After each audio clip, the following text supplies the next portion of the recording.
Have you guys seen these ranked borders? What's up, GameLeaper? It's the Jizz, and Season 12 ranked has started. Now, first of all, good luck. And second of all, in today's video, we will be revealing the tier list for each role for patch 12.1. Now, the tiers are as follows: the broken tier, the S tier, the low-key broken, or in other words, underrated, and your standard A to C tiers. And the D tier this time around is called ranked borders because they are just that trash. Now, to master any of the champs or roles in this video, make sure to check out the GameLeap website in the description and comment section because we have challenger players and coaches uploading daily videos for our subscribers that will teach you everything you need to know for Season 12, so get that exclusive access by signing up and let's get into it. Now let's start with the top lane tier list, and coming in the broken category, we still have Akshan, Urgot and Kayle, but we also have a new addition here, and this is Shen, who I mentioned was the #1 champion for 12.1, and that's all because of the teleport change. So the fact that you can only TP to towers now in the first 14 minutes means that for a champion like Shen, because he doesn't have to TP to towers because of his stand united, he is going to have a massive impact during the laning phase in other lanes. And it's also nice that without this change, Shen was still performing pretty well. Now for Akshan, with Immortal Shield Bow and Wits and getting nerfed, you might be like, how can he be broken in the top lane? Well, it's just the fact that Akshan in the top lane is pretty much unbeatable.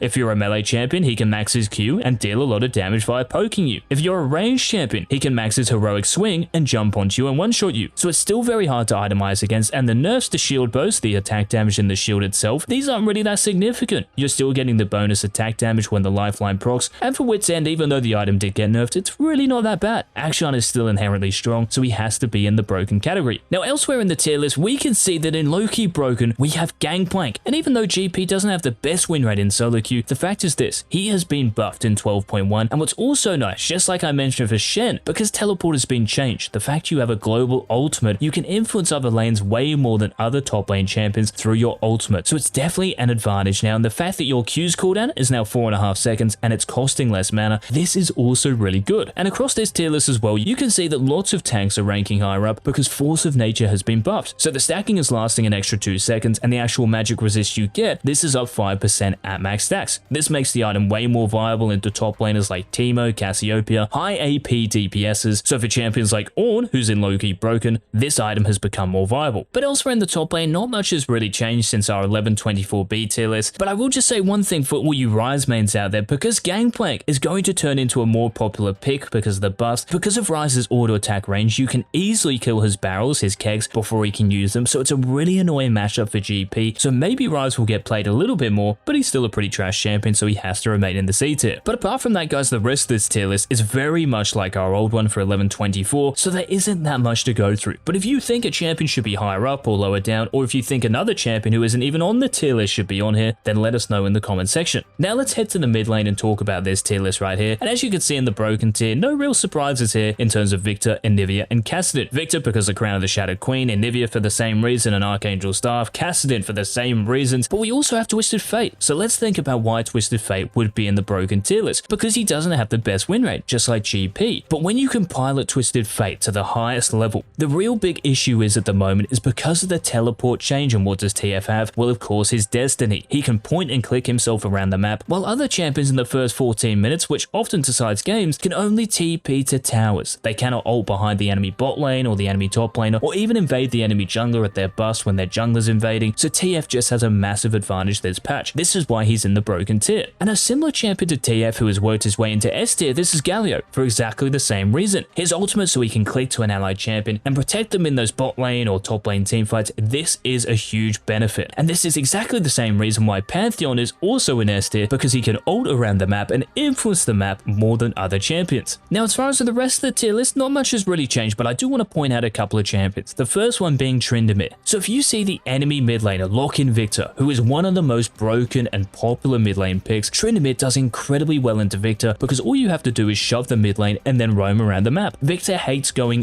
so if you can push the waves into him and put the pressure on him, so he has to use his mana to get the minions instead of harassing you, it's a very effective way to nullify his scaling and his threat during the lane. And next to Tryndamere, we have Pyke. Because of the previous changes, so his Q has been buffed, more damage, more kill potential, it's actually very underrated, and to be honest, probably better mid than he is played as a support. We also have Graves here, who's very good into short range champions, so you see a lot, so Yone, Yasuo, Zed. And next to these two, perhaps the most underrated champion in the mid lane, this is Echo. So you can see in the broken and S tiers, there are lots of mages, and Echo, because of his ultimate and mobility, is really effective against these champions. He's very hard to hit and pretty much impossible impossible to kill and will probably outscale all of them. And if we go down to C tier, unfortunately Ryze is in the C tier for mid lane as well, even though his ultimate gives him way more agency than other champions who don't have global ultimates. He's really just that bad of a champion, but not as bad as Azir, who is featuring in the ranked borders section. Now for the next tier list, guys, let's head down to the bot lane and talk about the best AD carries for 12.1. So in the broken tier, you can see the Vayne is here despite shield bow and Witsend getting nerfed, and next to her we have Ziggs, Draven, and Jhin. Now Vayne is still here because lethal tempo on Vayne, she has no weaknesses. It doesn't matter if shield bow gets nerfed or Witsend gets nerfed, she is still going to 1v9. Now Ziggs is here because lots of lethal tempo champions, so Vayne, so Caitlyn, so Jinx, so Kog'Maw, these champions are pretty immobile. So Ziggs, because he's very annoying with his bombs, can give a lot of pressure in the bot lane, scale for free, and do a lot of damage to these champions. Now Draven is next to Ziggs because against a lot of these champions you have very high kill pressure, and let's just think about Draven versus Vayne, you are going to crush her in the early game. And Jhin is in the broken tier because he's probably one of the best all-around champions, and because he doesn't have to go shield bow, he can go Gale Force, he avoids the nerf that came in, so his value as a result goes through the roof. And speaking of this shield bow nerf, this is why Kog'Maw has gone down from broken to S tier, still very good to play though, and we also have a couple of interesting low-key broken champions. So we have Twitch here. Now Twitch against these good champions, he actually does very well because like I said, for Ziggs being in broken tier, these champions are pretty immobile. So for Twitch, when he comes out of his stealth with his ultimate popping, it's very easy to get to the max stacks and obliterate them. Now Senna is here because shield bow and Witsend got nerfed, but you don't have to go either of these items. By going Kraken Slayer and Rage Blade and maybe Rapid Fire Cannon, your value, like a lot of champions on this list like Jhin, who we mentioned, goes up as well. And we also have Akshan in low-key broken, and the reason Akshan is here is simply because not many people actually play Akshan in the bot lane. You have incredibly good wave clear because you'll be maxing your Q first, and you really work with any support. And what's also really annoying for AD carries, because they're probably going to be the squishiest champion on the Rift, because your W gives you the camouflage you need, you can pop out of nowhere and 100 to 0 any of them. And as far as the rest of the tier list goes, it's pretty standard stuff, just please don't play Corki as an AD carry. Now let's stay in the bot lane for the next tier, guys, and talk about the supports for 12.1. Now coming in broken tier, even though Sona has been nerfed so her E's cooldown, she is still an incredibly good support in any elo, so if she's open, just pick her. Now next to Sona we have Soraka, Lulu, and Nami, so lots of enchantresses here who like peeling their AD carries, and the reason these champions are still so good is because the best AD carries love these champions next to them. If you're playing Vayne, if you're playing Caitlyn, if you're playing Jinx, you love a support who can protect you from all the assassins and dive champions you'll be playing against in solo queue. But because these are the most broken champions, if we think about supports like Blitzcrank and Rel and Bard, these champions can really pick off these immobile supports and AD carries. So if one Blitzcrank hook lands, that champion is going to die. If Rel can get her head in there and if Bard can ult these two champions in the bot lane, bad things can definitely happen. Now as far as low-key broken goes, a couple of nice champions here. So the first one is Morgana. Now the reason Morg is here because in the bot lane at the moment, Caitlyn is one of the most picked AD carries, and having priority in the push advantage is really important, so Morgana's Tormented Soil comes in really handy, and also her Black Shield, because it doesn't even matter if the enemy bot lane doesn't have any CC. The enemy team composition in pretty much every game is going to have an ability that is a big threat to killing your AD carry. So Morgana is definitely low-key broken at the moment, and next to her we have Vex as a support. Just like Morg, she has really good pushing power. You can push minion waves with your Q and your E and holding your W because of the fear you have from your passive. If a big enemy engaged support like a Rel or an Alistar jumps onto you and your AD carry, you can press W, they get feared, and you disengage. And it's also interesting in this support tier list that we have Shen and Galio making an appearance as well. So Shen has moved up to B tier because of the teleport nerf. So as Shen support, getting around the map to influence other lanes and roles just the same as Galio, so ulting from the bot lane to the mid lane, or maybe even running out of base to ult to the top lane or the Rift Herald fight, this is certainly going to be useful. But to be honest, they're not the strongest supports in lane, so do be careful when you pick them. Now the last tier list, guys, we have to reveal for 12.1, this of course is the jungle role. And in broken, we still have Amumu, Trundle, and Rammus. But we have a new addition here, and this is Vi. And why is Vi all of a sudden in the broken tier? Well, it's simply because she has a ridiculously high win rate in every single elo. It's impossible for me not to put her in the broken tier. With Hella Blade, she has a lot of burst damage, and once she gets to Divine Sundra, or maybe she's going Eclipse, so she can one-shot squishy champions, it's very hard to actually play around. Because of her point-and-click ultimate, if you're a squishy champion, you're probably going to die. Now, interestingly, this patch for the jungle, guys, two champions did get changed. So first of all, we have Rek'Sai. So the E's damage is actually up at rank 1, but after that, it's either even or down. So this means that Qmax Rek'Sai is probably going to be the way to go, which just isn't as strong anymore. And as a result of this, you are going to fall off like a ton of bricks. And also your E's cooldown, so the burrow being later in the late game, it's not like your late game was strong, so this nerf makes you even worse once the game gets past like 20-25 minutes. So Rek'Sai as a result goes from S tier down to A tier. But next to Rek'Sai, you can see the other champion who got buffed this patch, and this is Diana. So your passive's AP ratio, this is up, and also your damage to monsters is back to 300%. So a nice little revert here. This means that you're clear, because you are a full clearer, you want to get to level 6 as soon as possible. This is going to be quicker, so you're going to scale more reliably and consistently in your ranked games. So a very nice change indeed. And the rest of this tier list, because there weren't really that many jungle changes and champion changes regarding this role, is very much the same since 11.24. So if you did enjoy this tier list, guys, let us know by leaving a like down below. Make sure you hit that subscribe button so you stay up to date with all of our Season 12 content that we have lined up. And until tomorrow's daily upload, this has been the Cheers.